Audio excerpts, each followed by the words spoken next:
Gen X grew up on late-night warnings. It's 10 p.m. Do you know where your children are? Scared, straight. This is your brain. This is drugs. This is your brain on drugs. Any questions? And were inspired by movies that defined a generation. We were all pretty bizarre. Some of us are just better at hiding it, that's all. Hey, Doc, we better back up. We don't have enough road to get up to 88. Roads? Where we're going, we don't need roads. I feel the need for speed. We found our attitude in comedy. I'm Gumby, damn it. You see that sign? No shirt, no shoes, No dice. Right. Learn it. Know it. Live it. And our identity in pop culture. I want my MTV! I want my MTV. I want my MTV! Who talking about, Willis? Keep your feet in the ground and keep reaching for the stars. This is Gen X Men with Bill Rowland and Gary Dollarhide. Life moves pretty fast. You don't stop and look around once in a while, you could miss it. All right, here we are, episode number 30. Bill Rowland and Gary Dollarhide back again with you on the Gen X Men podcast. And we got a lot to get to. There was a lot in the last week that is directly involved with Gen X, I think, in this. Obviously, a lot of stuff going on. Stuff that just broke today as we record this on Thursday night, April the 16th. So let's just jump right into it.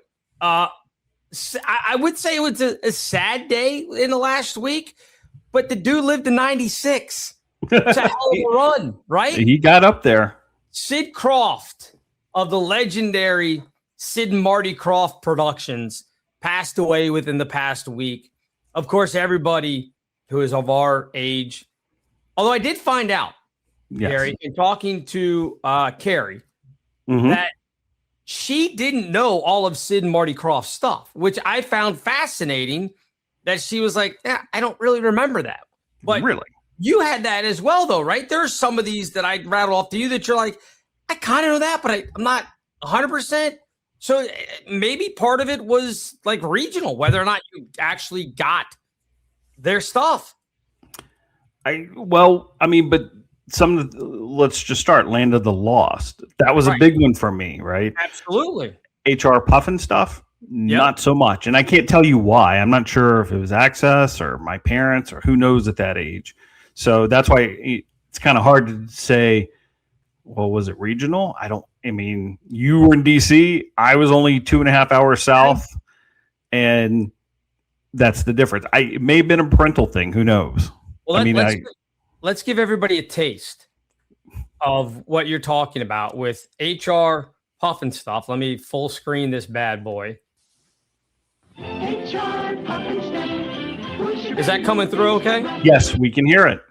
Can you see it, though? Yes. Yep, okay. He's running down the mountain. Yep. So that's Jack Wild, who actually lived a bit of a tragic life. He died in his early 50s from oral cancer.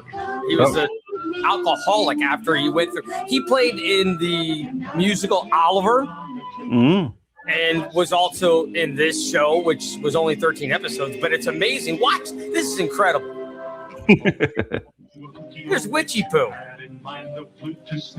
From her broom in the sky, she watched her plans materialize. She waved her wand. The beautiful boat was gone. The skies grew dark, the sea grew rough, and the boat sailed on and on and on. See, Witchy Poo wanted the magic flute that he has. That's HR Pufnstuf right there. A fever dream. And the odd thing that I know about him was he was on Chips. He was on an episode episode of Chips. So, But who would get there first? But now the boy had washed ashore, Puff arrived to save the day, which made the witch so mad and sore. She shook her fist and screamed. They're using bellows to revive him. Well, it makes sense. We kind of do that in emergency medicine. Did you? Well, it's called a BVM. You squeeze the bag over their face, but same principle. Let's push some air in. I guess, you feel better.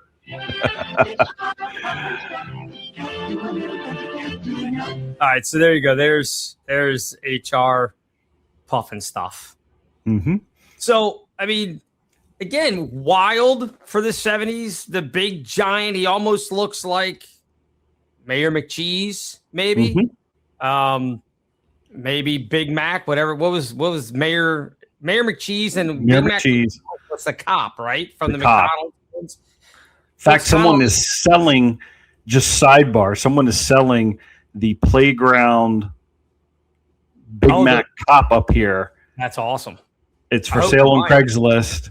For how it's much? In 2 parts. Well, he said it's listed in other places, has sold as high as 16,000. So make a reasonable offer. You're not getting that then. But a part of me was like, "Huh, what can we do with this?" I'd set that up in the front yard. Just put it right out there. So yeah, I mean, it was HR Pufnstuf. It was Land of the Lost. He did Electra Woman and Dyna Girl. He did, or I shouldn't say he. It was him and his brother. Yes. They did the Bugaloos. Sigmund the Sea Monster. Sigmund the Sea Monster. The Banana Splits, which again is another one that I think you remember them from King's Dominion, but you don't actually remember the show. No, correct. Okay. So, like you said, it's very interesting because I know you and some other folks that we went to George Mason with who were Northern Virginia. I remember them singing the HR Pufnstuf song. Yeah. And I remember going, okay. So it's odd. Again, 2 hours away. Maybe it's the local affiliates carrying who knows what. But so what I always enjoyed Sid Marty Krofft at that time, late 60s, early 70s, because it was these big flamboyant costumes, colors, like everything was just way over the top. So I could see why when you look back, some of the parents were like, are you supposed to, is this something to do with the drug culture on Saturday morning? Well, that was the whole thing. I mean, it's in the name, right? Pufnstuf. Yes.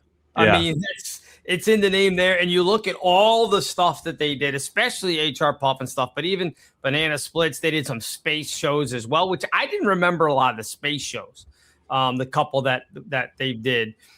But all that stuff, and they were asked about it over the years. They're like, was this drug inspired, like LSD? Like, because again, you look at this stuff, it's all brightly colored and flashing and spitting stuff over the top. It looks like an acid trip. And it does. Just going back and reading some interviews with both Sid and Marty, they both said no. This was just, that was kind of the vibe of the 60s. Everything was bright colors and everything else, and they said, look, we didn't use any of that stuff when we were coming up with ideas or anything. And I can't remember, I think it was Marty that said, look, I'm not saying that we didn't do an occasional drug. He's like, I was scared to death to do LSD. He's like, I never touched any of that stuff. He goes, that was just the time. And he even admitted, he goes, looking back, I could see where people would think that. But no, we weren't. This wasn't some sort of hallucinogenic thing that we had. He's like, you couldn't come up with this stuff if you were all that whacked out. Which I don't know if I agree with that, but well, I've always wondered. But if you go back late 60s and something akin to it, when you think about Austin Powers, how they did that movie, right? It's colorful. Again, they were trying to pull in the vibe of that late 60s. You see it automatically in some of these shows, and they're right. I mean, it may not have been drug-induced culture, but it was kind of the feeling, the vibrancy, the artistry going on at that time. Yeah, it was just the influence of it. I mean, you couldn't avoid it, apparently, back then. I mean, again, I look at some of the clothes that you look back when you were getting your picture taken in kindergarten, first grade, everything else, and I'm like, this is not good. Like, I don't know who thought this was a good idea. This is not good. It's not good at all. The nice thing is you had the excuse of saying, well, my parents dressed me. I was 6. I didn't have a choice of what I was going to wear. But were you a big Saturday morning cartoon guy? Like, because that's when all this was on. I mean, Sigmund the Sea Monster, Land of the Lost, Bugaloos, all this stuff. Electra Woman and Dyna Girl. We mentioned it, but we should also mention, people don't remember, Deidre Hall, I believe, played Electra Woman in that. And she did, and very well. So one of my all-time favorites. And that was after figuring out later on that she was Dyna Woman. So right. And Electra Woman. She was she's still in one of the soaps, right? Soap operas, correct. One Life to Guiding Live. Light, One Life to Live. She's on one of them, but remember. you're going to search it up real fast. I Saturday morning, I was, as a kid, big into it. And if you go back, Sid, Marty Krofft, and they were kind of big before cartoons really took off in the like. Network said we have to start owning Saturday mornings more so. So then you got more animated cartoons across the networks.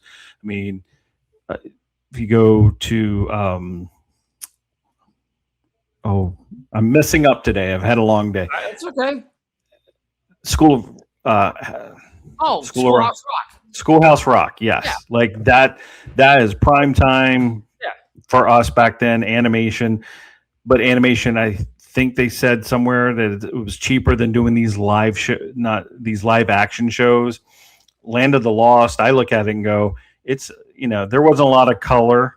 The costumes were kind of questionable, so I'm not really sure what their budget was. I mean, I still remember in the intro of them in the raft and how cheesy that looked of them in the raft going down the whirlpool, waving their arms. Oh my goodness. And ending up wherever they ended up in that land. In the land of the lost. The land of the lost. I was like, this can't cost that much. But maybe it did for that time. I don't know. I don't know. But I mean, the funny thing is, you talk about Land of the Lost. Of course, you had Marshall, Will, and Holly. Here, you know what? Why don't I just go ahead, pull some up, and pop this up? Hold on 1 second. I have it here. I just gotta wait for it to go, and I gotta get back here. Let me share my screen once again. We'll add it to the stage, and here we go. There it is. Oh, the banjo music, sort of. Let me full screen this bad boy. That's what I'm talking about right there. Oh, this is so bad.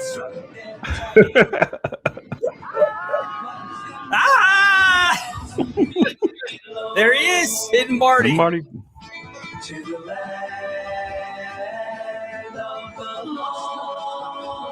I love the echo in the background. Lost.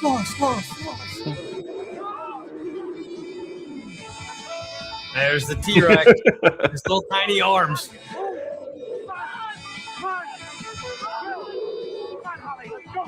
The whole show was that, by the way. Mm-hmm.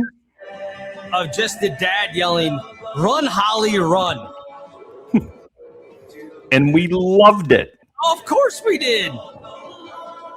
This almost now the connection now is Jurassic Park before there's Jurassic Park. Well, right? I mean, you're not wrong. So yeah, that was a big show. In the way, of course, Will Ferrell, they did the reboot of it, did the movie. They actually brought it back, I think, Saturday morning to the early to mid 90s, maybe. They rebooted. I didn't remember that. I just saw that as I was looking at stuff today. But you remember the villains in Land of the Lost were the Sleestack. The funny thing was, and I remember this after I read, because this is a little bit of Gen X trivia, if you will, that I had remembered. Bill Lambier, when he was in high school, played a Sleestack. Because I guess they shot it, like he lived maybe near where they were doing it, and they needed tall. Remember, the Sleestack were really tall, so they went to this high school and said, "Hey, we just need a couple of basketball players to like walk around in these." And they only had like 3 or 4 costumes, and and Bill Lambier was a Sleestack. Well, wonder if that's on his resume. I bet it is. I bet NBA if I go legend Sleestack. I bet if I go to Bill Lambier's wiki, it's there. By the way, Deidre Hall, Days of Our Lives. Days of Our Lives. She plays Marlena Evans on Days of Our Lives, and she's done it now for over 45 years. That's pretty good work. You know, you're pretty solid if you've been doing something for 45 years, right? Yeah, you're a fan favorite. I'm more amazed if you just generically look at television, how long General Hospital, some of these soap operas have been on, correct? But why did they never make it into prime time? Well, because they're just soaps. I mean, let's face it, you had your prime time soaps. You had Dallas, you had Dynasty. True, but they didn't last. That's my point. These soaps have lasted 40, 50 years, changing cast, storylines always the same. You would think someone would go, hey, why are we having to come up with new shows all the time? Or this show only lasted 5 seasons. The formula was already out there for some of these shows lasting 40, 50 years. Put one in prime time and see how long it goes. I would guess because it probably wouldn't do very well in prime time. That's my guess. I don't know. Certain segment of the population not into it. Yeah, I mean, again, you're going to look at like what was Larry Hagman making at the height of Dallas compared to what, and maybe this is a bad example because I could be way off. What were Luke and Laura making at the height of General Hospital? True. I mean, yeah. I don't know. Maybe I'm off on that. Maybe Luke and Laura were making tons and tons of money, but you look at it, if it's going to be on for that long, you can't pay like what the Friends and the Seinfeld cast and all those people were getting when they were at the height of their popularity. You're not going to be able to pay that, and then it won't last. You wouldn't be able to afford to do it. I don't know. I don't know how much soap opera actors make, but I guarantee you there's very, very few of them that are making 7 figures. True. Well, and it's a totally different schedule because they are taping all the time. Right. The production is cheap. They do tape it versus film it. And, they tape 5 days a week. I think once I read they only get 4 or 5 weeks off a year because they're taping segments every single day. That's how fast their production cycle is. And it literally is. Yeah, it's literally a grind, and you're literally like watching those people again grow up. Mm-hmm. Like that's 45 years. They've seen her go through. I mean, that means she was in her early 30s when they started this, and you've just been the same person for 45 years. I mean, again, great money, great solid work. If you can do it, it's steady, good, steady work if you want to do that. But then you get kind of stuck into that's who you are. Yeah, that's all you can do. Yeah, there are very few soap opera stars that have really broken out. I mean, there have been a few. Yeah. Wasn't John Stamos a soap opera guy at one point? Was it Stamos? I think so. There's been a lot of people that have always started there, and then they get out of it and move on. Good reasons, bad reasons, but it's their starting point because obviously, like you said, steady work all the time. You start there, people start to like you, see you, and then you get pulled out. I mean, and there's all sorts of ways. I mean, Rick Springfield was on General Hospital for a while, right? So now he's on Sirius XM doing Working Class DJ is the name of it. He does once a week on Sirius XM. So I always liked Rick Springfield. Mm-hmm. I will say, I think we talked about it. He did a show here a year or two ago, and him and Richard Marx were absolutely fantastic. He crushed it. I'm jealous that you got to see him because I would love to have seen Rick Springfield. I'd still go see him.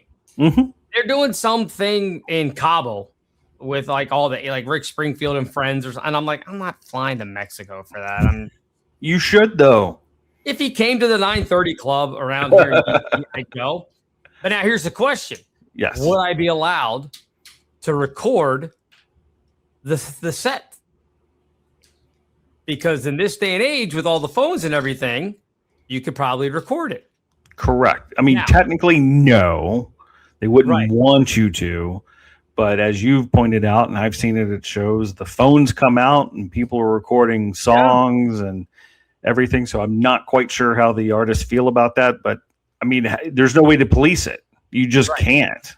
But even if I did do that, I'd have a long way to go to catch up to the guy that you pointed out to me earlier this week. This is unbelievable. Yeah. Aadam Jacobs, man from Chicago, came out that he had about 10,000 actual cassette tapes of concerts he recorded going back to the early 80s. He would go to shows, local clubs, not some of the big venues that you would be hoping for. Let's just put that out there now. Yeah, I didn't see any United Center in Chicago on this list. I got all through it, but I didn't see a lot of it.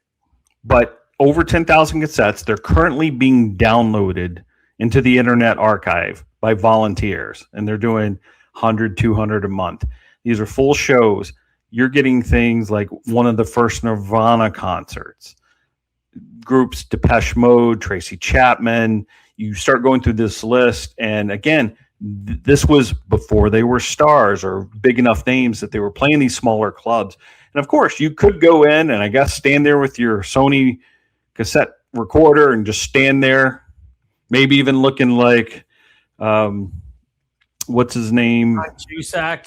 Right, holding up your boombox. Right. Play louder. And they're not bad recordings. I've listened to a few, and if you told me he was just standing there with a cassette player and recording it, I'd be like, seriously? Because that sounded pretty good. It's definitely not off the soundboard. I mean, that's clear. He didn't like go to the sound people like, hey man, can you plug in my Sony tape player and just, you know, when it gets to the end, just flip the tape and we'll get the other side. But yeah, if you look it up, it's Aadam Jacobs, but it's spelled with two A's. So Adam. A-A-D-A-M, Aadam Jacobs tapes. If you just search for that, Aadam Jacobs, and then I've got it here, Dunlap, DUNLAP.ai. And that'll give you a whole list, and you can play right from it. And we were kind of looking through this. Like, the first one is all the way back in May, or no, I guess this is April of 1984.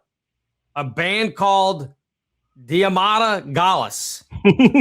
I have no idea. But the seventh one that he did, and I mean, Husker Du is on here a couple of different times. They were the third one. The seventh one that he did, again, this is in chronological order, was on November 16th of 1984. The Bangles at a place called the Cabaret Metro. The one right after that, November 9th of 1984 at the Bismarck Theater, The Cure. Mm-hmm. I mean, that's crazy. So, and we're forewarning you people, if you go spend the time look this, do not expect the big U2. No, these were at a different time. These were bands probably on the cusp of making it. Yeah. You know, so they were still kind of doing the regional small gigs, building up to this. But you are getting good music in the raw before they were anybody. And as someone pointed out, you could go to Spotify, you can go to Apple Play. They have millions of these song listings, but they don't have what this guy has. No. You know, there's gems in there where you're going, oh my goodness, you have that. I mean, there is, just real quick, there is a version, and I don't want to play it because we'll probably get dinged. Yeah. There's that Cure set from 1984 has Boys Don't Cry on it. Mm-hmm. You get a live version from 1984 of the Cure playing Boys Don't Cry if you go through it. And again, it's free. You're not having to pay anything to look through, and you can play all these set lists. I mean, it is amazing what this guy did. And if you're our age and you were ever exposed to what we called college radio, late 80s, early 90s, you'll start seeing the list of these names and go, wow, he got them. You know, if you said it to other people, they'd be like, who are you talking about? But like you said, Husker Du. Who else did I see? Let's see. I've got it pulled up in front of me here. Yeah, okay. Suzanne Vega, The Replacements, Jesus and Mary Chain.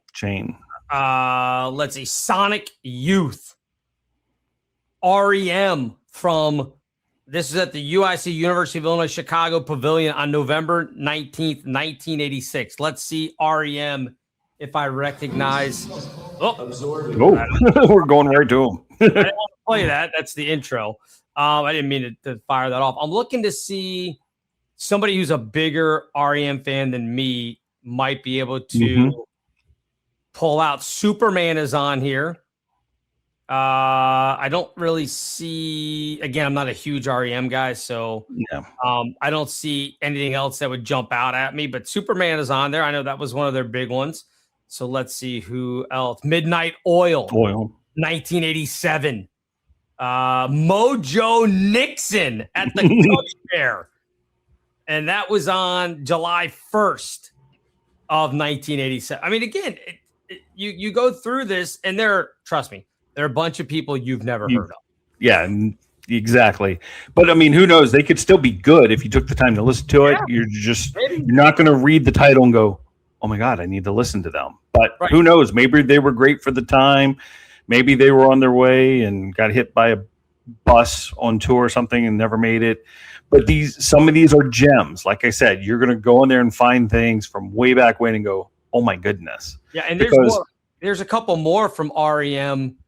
Circle Pavilion, University of Illinois, Chicago, back in '87. They played back-to-back nights. I guess he went to both. Why not? Scruffy the Cat, for those of you that I'm serious. They were big at the 930 Club when we were first coming out in college. I remember seeing Scruffy the Cat at the 930 Club. See it on the listing in the paper. They Might Be Giants. Yes. At the Cubby Bear. Again, Cubby Bear was a big one that he went. I mean, again, Boogie Down Productions. That's from 1988. So, I mean, there are... Depeche Mode's in there because I pulled them up earlier today and listened to it. Giants, Sonic Youth again. They Might Be Giants. They Might Be Giants must have played in Chicago a ton because they're on here a lot. Big city. Yeah, I guess. Yeah. But yeah, it is, again, 10,000. Oh, here's a great band name. Cat Butt. Cat Butt. September 14th, 1989. You got to play a cut of that. I just have to know. I'm thinking it's glam metal or something, hair metal that just never made it. We'll play. You just tell me which one you want to hear. You ready? Yep. There's Born Loser, Maximo, Big Cigar, Freebase, Half Acre, Three Eyes, or Zombie. Which of those cigar but would you like to hear? Big Cigar. Let's get a taste of Big Cigar from Cat Butt from 1989.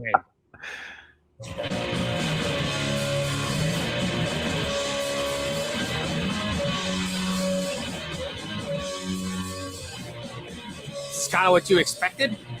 Yeah. I mean, I don't know. Skate punk rock, it sounds like.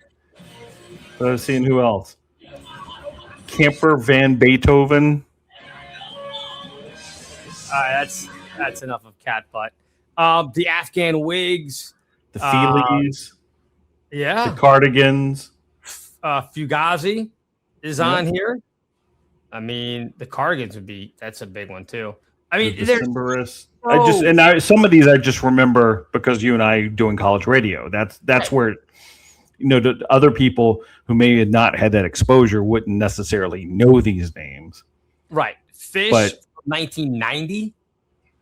I mean, this is just an absolute. This is the kind of stuff that I'm sure when we were in college and you first got out and you were like in your mid-30s, well, even now, that you could be like, oh man, remember that band we used to go see? Now it would be different people in Chicago than it would be for like us here. Yeah. You'd be like, oh man, that would have been so cool to have a recording of that. Well, this guy does. He does. I mean, again, 10,000. He's got, I'm going to do the search real quick. He's got Nirvana. Let's see. I'm not spelling Nirvana wrong. Yeah, here we go. Nirvana from 1989. That was what, 2 years before Smells Like Teen Spirit and everything came out? Yeah. I mean, somebody who's a bigger Nirvana fan than me would be able to be like, oh no, these are all I remember that song. But that's incredible that he has a Nirvana set from 1989. Nobody else has that. No. Hell, Nirvana might not even have those. Yeah. I mean, it would be interesting. He used to live down the street from you, Dave Grohl, hey, do you remember playing Chicago and get recorded one year? In 1989? Yeah. Yeah, Dave Grohl went to a high school right around the corner from me. Mm-hmm. West Springfield. But yeah, it is incredible. Again, as we've said, there are a bunch of people on here that you've never heard of. Like Cat Butt, like we talked about. But there are also a lot of big names that you're like, holy cow. Before they were somebody, sort of. Yeah, that they had it that early. And I wonder, I mean, the band's probably listen to that and go, oh my gosh, how bad were we? I mean, like, we probably go, that's still pretty good. They probably go, oh my God, we were terrible back then. How much better did we get?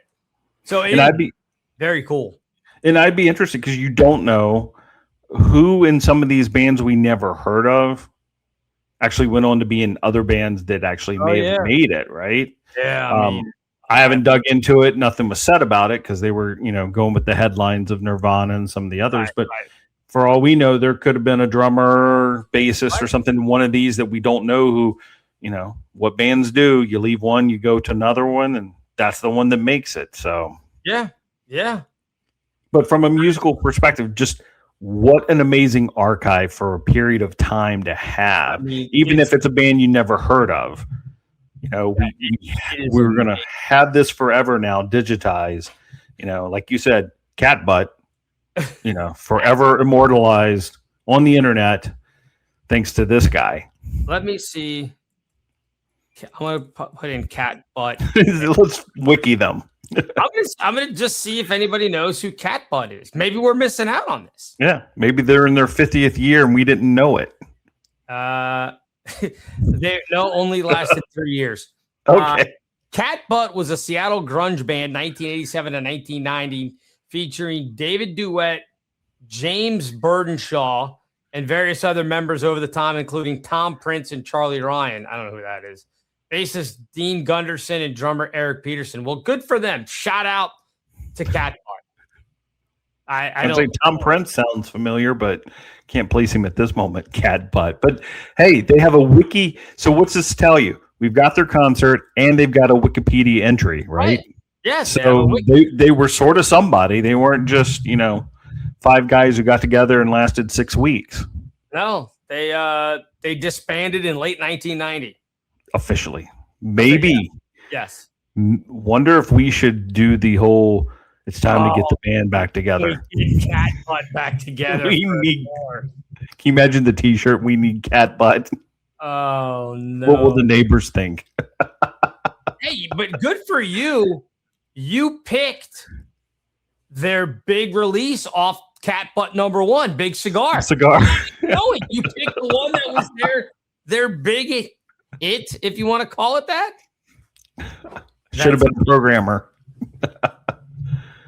I'm looking to see the other band that these guys went in. Tom Price worked with the U-Men. I've never heard of them. Okay. He then left to form the Kings of Rock and formed Gasshoffer in 1989. I got nothing. It doesn't look like any of the other. Again, we're not the people to ask. But it doesn't sound like they had any big time cat butt reunions. Or You didn't get enough cat butt. I mean, I could go all day with this. We have to push for the reunion. It's amazing. It's pretty good that they actually had a wiki. I mean, good for them for sticking around for that long. I mean, look, they were in a band for 3 or 4 more years than I was ever in a band. So I can't hate on them. Say how to contact them. Is there a website? No, I did not see a website. I'm still scrolling through this. Can we buy the rights to the name? To Cat Butt? I mean, I doubt it's trademarked. I mean, well, I doubt it too. That's why I started thinking like maybe we could buy it. I don't know why. Cat Butt Resurrection. That could be back from the dead. Back from the dead. Cat Butt's 5th life. Look. Oh no. Okay, never mind. I was like, oh my God, REO Speedwagon. No, somebody had a band named REO Speed Dealer. Oh, it's like cheating there, buddy. I wonder what they went on to do. I don't know. They were in 1996 is when he grabbed them. Again, this is it's amazing because, like you said, this is like what 20%. Yes, so far. All of it. I mean, it's crazy. Ooh, Dinosaur Jr. Yeah, Dinosaur Jr. was on there. Sweep the Leg Johnny. That's a pretty good band name. We know where that came from. Yep. Yeah, I'm just kind of scrolling through with you, see if there's anyone else that was jumping out at me. The Shins, no. Ben Folds 5, that's pretty good. I mean, that was more probably recent early for them. That was 1997. So that was probably way early for them. Robin Hitchcock. Yeah, I remember Robin Hitchcock. Yeah, this is crazy. The Meat Puppets, the Ocean Blue, because they played at George Mason. Yes, Ocean Blue. Ocean Blue actually in 1992-ish, 93-ish, opened for the Go-Go's when the Go-Go's had their reunion tour. Because I went to that. It was down at Constitution Hall. It was the Ocean Blue and the Go-Go's. So there you go. That's my only concert. Although I didn't record it.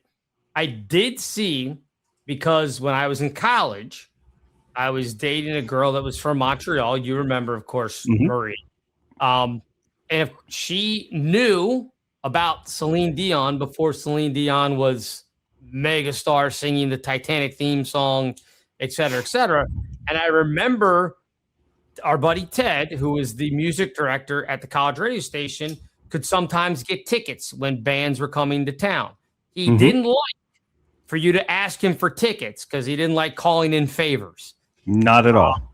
But I went and said, Ted, my girlfriend would like to see this singer named Celine Dion. She's from Montreal or wherever, somewhere in Canada. She sings some in French, some in English. I don't know what to tell you. She's at Constitution Hall. So you think you could get me a pair of tickets? And he looked at me and he went, sure, no one's going to that show. And I was like, okay. Because a lot of times people are asking for like the big shows that were coming through. So I remember he got me tickets and we're sitting there. And of course, she's thrilled because she'd seen her before in Montreal. And so we're sitting there and the concert's getting ready to start and everything. All of a sudden, we hear the people behind us, very well dressed. There was a woman and a guy who was like in a suit and everything. And I'm like, I'm really underdressed for this show. I didn't realize this was supposed to be some, dress up thing. I realized later it was just them, but they were from whatever record label she ended up signing a big deal with. And I remember them talking about, I think she will hit. I know people are really concerned that, all of her hits right now are in French and everything. I think she can hit. And I'm like, who are these people? So I'm just listening and I figured out because of Ted and hearing the way they talk that they were industry people. And I'm like, how did Ted get us seats? So I leaned over to her and said, we have better seats than the people that are trying to sign her, right? You know that. Like, this is what I do. I didn't tell her that nobody wants to go to that thing. Here, no one wants to go to that show. No, I was just like, this is how we roll. We get tickets in front of the industry plants. So that was again one of the big I saw them before they were moments. And I don't know that I have another band that's like that. Well, we do have the one story. But we didn't go see them. That is true. The Spin Doctors. We did turn down the interview with the Spin Doctors when they came to Mason and gave it to somebody else. I don't remember who it was. The DJ on the air. Yeah, and then left it in his hands. The volunteer student DJ.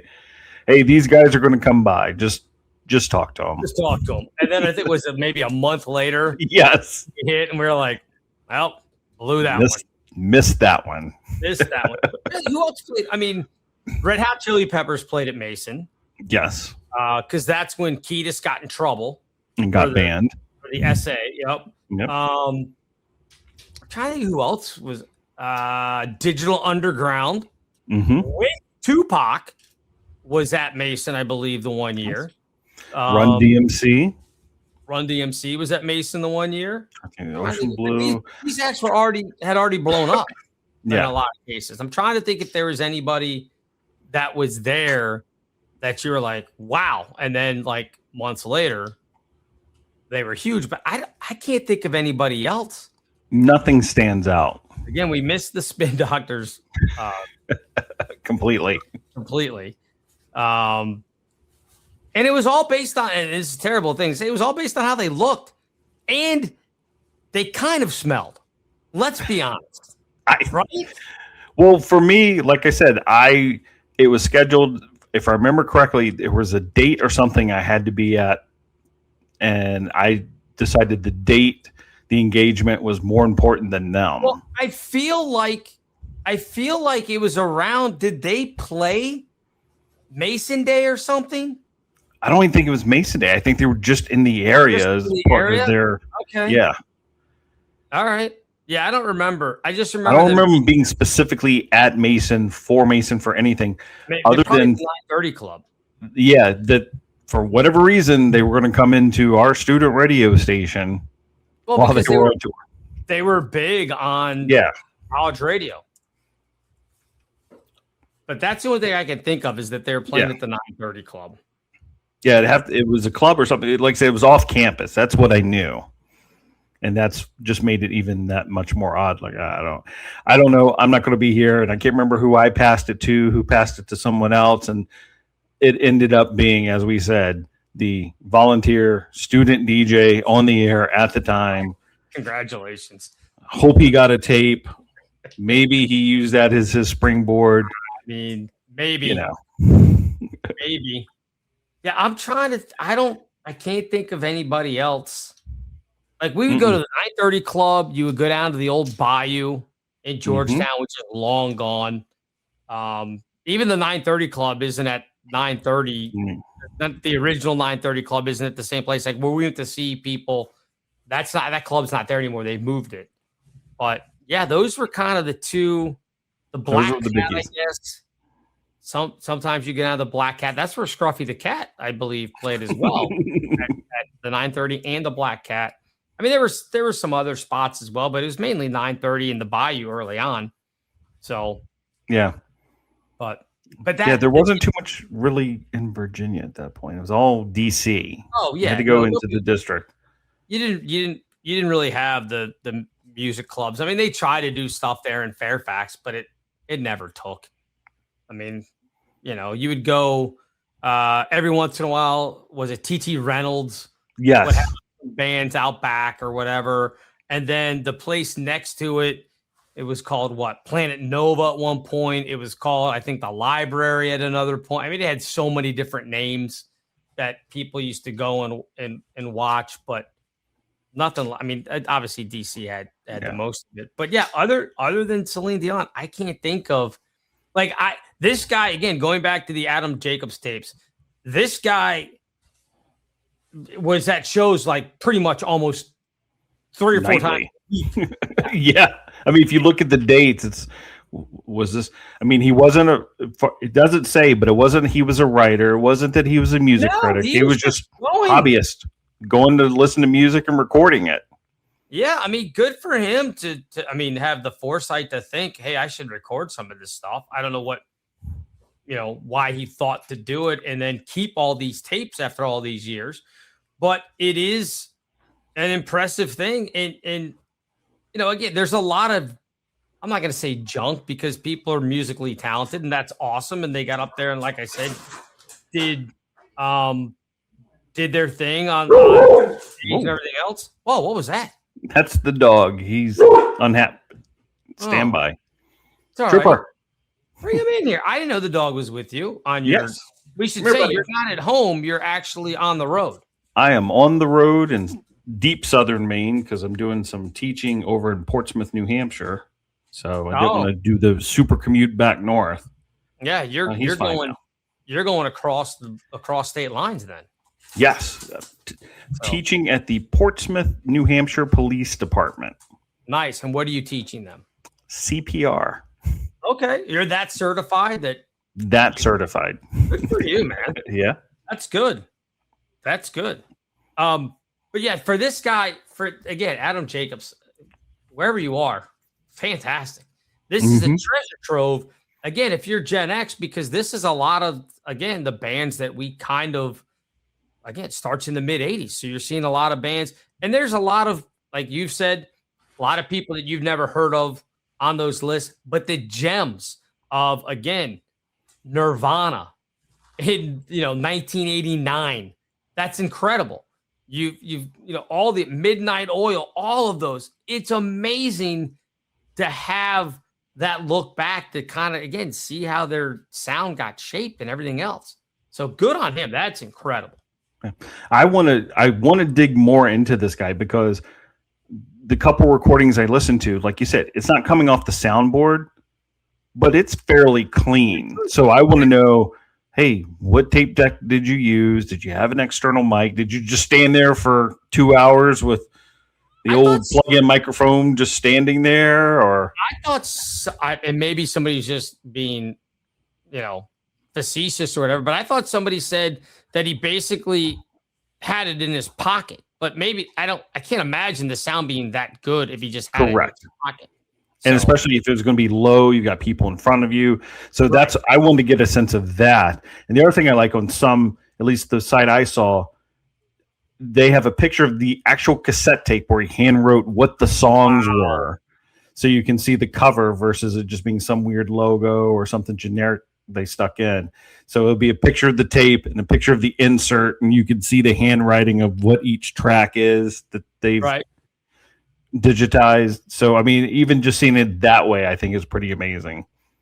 Well, here's, again, this is incredible. It said Jacobs' recording technique grew in sophistication over his 3 decades taping career. He used cassette tapes for about a decade, sometimes taping on 2 decks at once so he could give a copy to the band. I mean, it's amazing, right? To be like, hey, man, here you go. I'm going to keep one for me. He is for you. I mean, because he got a double tech tape with a big shoulder strap carrying it on his hip. And that's what I'm saying. Like, I need to read more to imagine how he did this. Well, that's what I'm trying to read this here. Let's see. I'm looking. Oh, it said in the early days of recording shows, Jacobs was forced to sneak around the club owners who didn't want him taping gigs. Mm-hmm. As the years passed and his notoriety on the Chicago music scene blossomed, he was often called the taper guy and sometimes let into shows for free. So okay. Wild. So yes, back when you could do those things, sticking stuff in his pocket. Yeah. I mean, wow, it's wild. Get to know people. Hey, I'm going to set this up over here or side stage, and I'll be back for it. Thanks. Yeah, no, I don't think he was hitting record and putting, setting up a little mic stand in front of the, monitors. Doesn't sound like a Grateful Dead show, right? I don't know if you been to one of those back in the day. Have I? No. Yeah. So I've never been to a Grateful Dead show. Not the mine. big one I saw was at RFK Stadium in DC, Not and my recording the shows was allowed, and it was a big thing audio wise. And there would be this section of all these microphones up and facing the band. And when I say a section, I'm talking 50, 60, 70 microphones, and people would record the shows. They trade them. Yeah. Yes, as part of the groupiness. But it was just amazing to see that because, again, a little bit more strict in general. You get to that show and the guy's bringing in his equipment, rolling it in, setting up his mic, and got his tape deck going. And that was the first time I saw that. I was like, whoa, this is different. The only time, and this wasn't illegal because I wasn't selling any of it, but Jimmy Buffett was one of the first guys to live stream his concerts.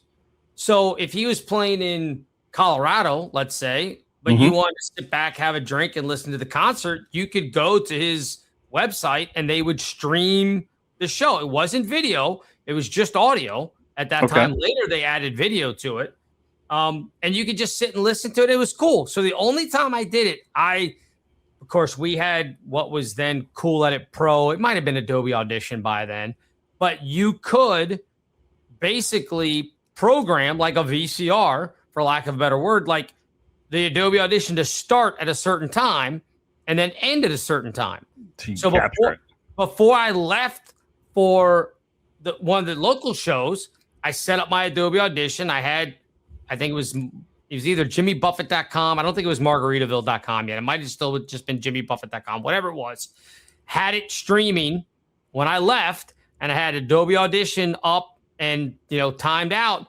And when I got back, I had the 2.5 hours of the concert, and I made my own little CD from it because I was like, oh, it's cool. I was at this show and everything else. And then you come to realize later, like, he was doing that all the time. Like, it's like, hey, if you want to record it. Didn't care, and was starting to put out like CDs. Like, hey, here's the show from Hawaii. You can order this one from here. I'm not sure how many people actually did that, because other than, hey, I want to copy the show that I was at, why would you? It's the same set list in every city. It didn't change. But that was one of the cool things where you're like, okay, I can get a copy. I can make my own copy of that concert by just streaming it and having Adobe Audition up and ready to go. I imagine a lot of bands you could do that now, because so many places live stream a lot of stuff. I mean, Buffett was doing that right up until the time he died. That any live performance was streamed pretty much on margaritaville.com. So pretty good idea, all in all. All right, one more thing. Oh yeah, for Gen X. I think I might be on the wrong side of the fence on this one, Gary. I don't know. It was announced today, Paramount is going forward with Top Gun 3. Why? Okay, good. You're on the same Why? side I am then. I mean, this goes back to what we discussed before. Hollywood reboots the whole 9 yards. You're just milking I don't remember the word, milking the franchise, extracting the revenue from these storylines over and over.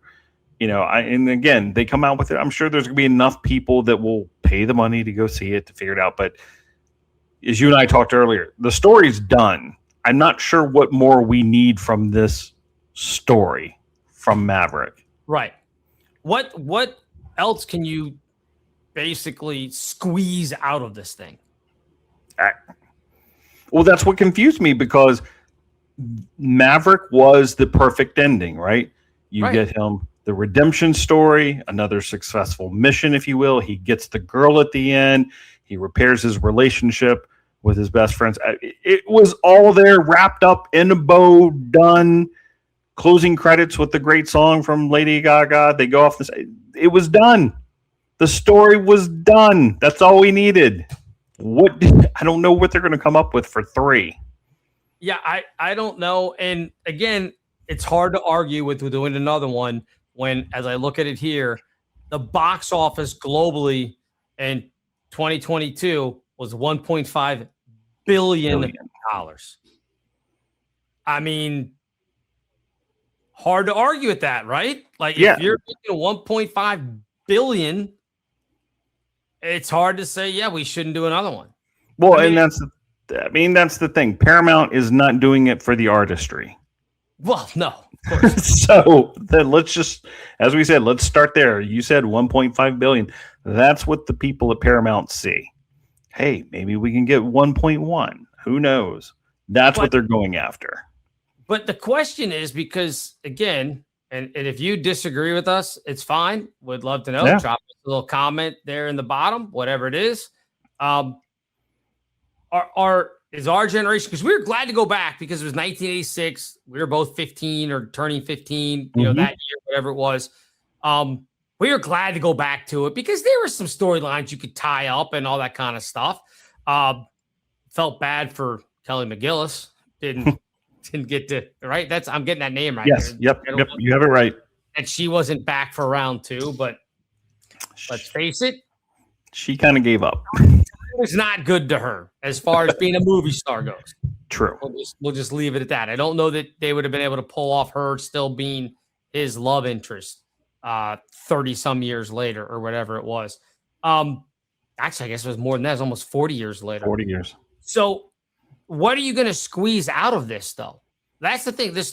I'm with you. The storyline's kind of been wrapped up, ready to go. Are we going to believe a mid-60s Tom Cruise is still up there in a fighter jet? Are we buying that? One last mission, Bill. He's going to ask you to, barring from his Mission Impossible, I'm going to ask you to trust me one more time. I mean, I don't know, man. I just don't get it. Well, like I said, it's a profit extraction, and when we talked about the reboots, is we want the story to continue. We don't need new people doing it. Right. We would like to see the story continue and get wrapped up, and that's where it gets confusing for me. As we said, that story was wrapped up in Maverick. So where are we going? I can't wait to figure out where we're going on this. So anyway, what I was saying, I apologize, folks. We got snipped there. Something happened with the internet. Things happen. What I was saying, he doesn't have kids, right? Mm-hmm. So it's not even a matter of, oh, I don't want my son to be. There's none of that. So what do you do? What's the conflict? What's the whole thing? Like, you had that with him and Goose's son in Maverick Top Gun 2, if you want to call it that. What is it going to be like? Oh, well, your neighbor wants it. Like, what is there going to be? There's nothing left to squeeze out of this stone. There is, Bill. Okay, what is it? Are you ready for this? You lay it on me. Write the script right now. I'm pretty sure it was last week we talked about this. Top Gun. Yep. Alien Invasion. That's called Independence Day. It's been done. Correct. Already done, but we're going to come up with a new version. He's got to come out of retirement because we have an alien invasion and the young pilots aren't getting it done. He knows how to fly the mission. He knows how to. I'm telling you, as you said, it's going to come out, and that's where it's going to be. But if they're writing the script now, then they have forbearance that this is coming out. Correct. That alien disclosure is coming. So we've always said that the stuff's always been ahead, and then we're conditioned to understand it, and then boom, it's real. So here we are. Tom Cruise, Top Gun, Alien Invasion. No, if that's it, I will not go see it in the movie theater. Because think about it. He was supposed to be doing some other space movie, and they couldn't get the clearances to use the ISS, et cetera, et cetera, et cetera. So they scrapped it. I can't remember what it was, but it was supposed to be some space mission movie because he really wanted to be weightless, really wanted to be in space. They couldn't get the clearances to do it. So they were actually going to send him to space? That's what he wanted, and that's how they wanted to do some of the. So that's what I'm saying. Look, the reason they let him do it, Gary, is because space is fake. We know that. Didn't you watch all the videos of the people telling you that Artemis 2 didn't actually go Never into left. space? Yeah, they were just in a warehouse with a green screen and wherever it was. Yeah, They scorched the capsule with torches, put it in the back of a bomber, and then dropped it out so we could see the chutes. Yeah. High altitude was it Halo? Isn't that what Halo it's called? jumps? Yeah, high altitude, low opening. Yeah, that's what they did just with the entire capsule. They just strapped them in. They've been hanging out in the warehouse. They're like, all right, let's go, guys. We'll shut the video off so we can get you up in the plane and drop you out. Yeah. So that's why they won't let Tom Cruise go to space, because then he'll rat everybody out. How it's fake. No, if they do anything with Alien, I'm not. I saw it. It was Independence Day. It was pretty good. Will Smith and Jeff Goldblum. Wasn't a bad movie. I don't need to see it again with Maverick. You might. Well, again, what also caught me off guard was because supposedly the next project was the Days of Thunder, revisit. And, again, same storyline. It's him 40 years later, and what's our new redemption story as a race car driver now. That's what I thought was supposed to be in the works. That they could pull off only because they could, because you don't know, but I mean, he could have a son who's decided to be a driver because they did. I mean, you couldn't do that now with Maverick or Top Gun 3 because it's already been established that he never got married. Like, correct. We have that. He doesn't have kids. Well, you don't have that establishment in Days of Thunder. So and in coming out of fact, it, that could be it. He may have dated Nicole Kidman, but there was an episode with a stripper after he won his first race, and that is your origin story of where this there you go. kid came from. Almost like a Ricky Bobby move. Yes. Talladega Nights. I see where you're going with this. The only bad thing about it is, kind of like the Val Kilmer thing with Top Gun, is Robert Duvall isn't around anymore. True. So that kind of sucks. But they pulled it off. I'm sure they could. But I saw one article on the on Top Gun 3. Again, it's people speculating right at the beginning. They're like, well, I mean, could they use AI to bring back Val Kilmer's character? No, he died in Maverick. Why would you bring him back? He's dead. That storyline was written. It's already done. But I'm sure there's people kicking themselves now at the studios going, oh, if we hadn't wrote that in there, we could have put him in 3. But the way, even if they didn't have him die in 2, the way that he was, barely able to talk and everything else, you wouldn't buy any of it anyway. If all of a sudden it's a healthy Val Kilmer, like, you'd be like, what happened? Iceman was on his last dying breath the last time we saw him, and now he's back. This makes no sense. That's the only thing I worry about. I don't want them, and I don't think they obviously won't do as many. I don't want them to Fast and Furious this thing. Like, correct. The only reason they make those is because a bunch of dumb dudes go and watch the stupid thing. And it's just the same stuff over and over again. Oh, look, here's a fast car. How can we could drop the car out of a plane. We can have it jump over a boat. I mean, that's all it is, which, okay, if you're into that thing, great. I don't want them to Fast and Furious Top Gun. I don't want to get to the point where, like, they're just doing this for the money. And that's all it is. It's kind of like, I want to say, well, again, a perfect example, the Friday the 13th, when they're like, the final chapter. And then there were 7 more. There were like a ton of them after that. Like, no, it wasn't the final chapter. You wrote another whole series. Like, what are we doing? When they had Freddy and Jason fighting in space, you kind of know that it's over at that point, right? Like, all right, we reached the end. We can't, this is kind of dumb. We can't do this anymore. So maybe the article mentioned it because you said you saw it. I didn't. My whole thing is, well, where's Tom Cruise on this? Because he's an act. He's all for it. Okay, because that's what my next question was. Because he's not your average actor. He has a chance to go. No, we will do this. We won't do that. And so I'm highly surprised that he's like, yeah, let's do it again. Yeah, because he doesn't seem to be one, especially at this point in his career, that's hard up for the money to let's run this. Let's see if we can get another $1 billion out of this. They talked about him and Jerry Bruckheimer is going to be involved. And they might have the same director as from Maverick Top Gun. And again, Maverick Top Gun didn't break any new things either, as far as like, let's be honest, I enjoyed it because I liked the first one. And this was a lot of what we loved about the first one. It was basically almost the exact same stuff. Like, there's a bunch of stuff that was the same from the first one, which was why all of us in Gen X loved it, because it reminded us of when we were a teenager again and watching all of that stuff. They had so many throwbacks to the original.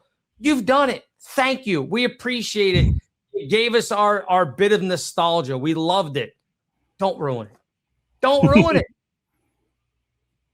I don't know. That's just we'll see. That's where Tom Cruise and all of them are. So yeah, it's coming. We can't do anything about it. That's just what it is. So okay. Anyway. So how long are you there in Southern Maine before we call this a night? I am here, well, technically through Monday morning, because after I'm done teaching tomorrow, I go on duty for the weekend. So I'll be here through the weekend and then head back north on Monday. Okay. Very good. It's been a long week away from home. Back in the home studio next week then when we record. Yes. So that'll be good. Awesome. Well, I think we've done it. We covered again.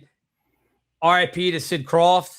It was a heck of a run. 96, I think he was. I mean, you get 90 plus, you were living good. I mean, yes, you are. Great. And again, I don't know if would it be weird to reach out to Aadam Jacobs somehow? I feel like everybody is trying to get him on, so I don't want to right now. Yeah, guy to be like, oh, you got to come on our show too. We have 20 people that watch every week. So again, great. Go to Aadam Jacobs. It's AADAM, Aadam Jacobs. Just search Aadam Jacobs tapes. You'll be able to find it. You will get lost for hours just scrolling through this and be like, oh my gosh, he has this band. Oh my gosh, he has that band. And it's just scratching the surface. Really good stuff there. And please, if they do Top Gun 3, just don't ruin it. Just stop trying to ruin everything that we loved growing up. Just there's zero respect for Gen X these days, it feels like. I just don't want to know everything. So any parting shots, any parting words before we get out of here? Well, we didn't get to it, but everyone will understand we need the flat tax. Oh, yeah. We had tax day, and I did mine and said, we need the flat tax. Yeah, we need something because it's not fun. It's not fun, especially for me. A lot of my stuff is 1099s. So that refund check is not coming my way. The money is going the other way this time around. So got to take care of that at some point. But yeah, hopefully everybody got their taxes done. It was generally painless. You know, you fell out. It is now. My cousin's a CPA. He has TurboTax. I go to him. It's simple. So anyway, all right, sir. As always, appreciate it. We'll be back next week, episode 31. Gary will be back in his home studio then. We will see you next time. This concludes this episode of Gen X Men with Bill Rowland and Gary Dollarhite. Gen X Men is now off the air.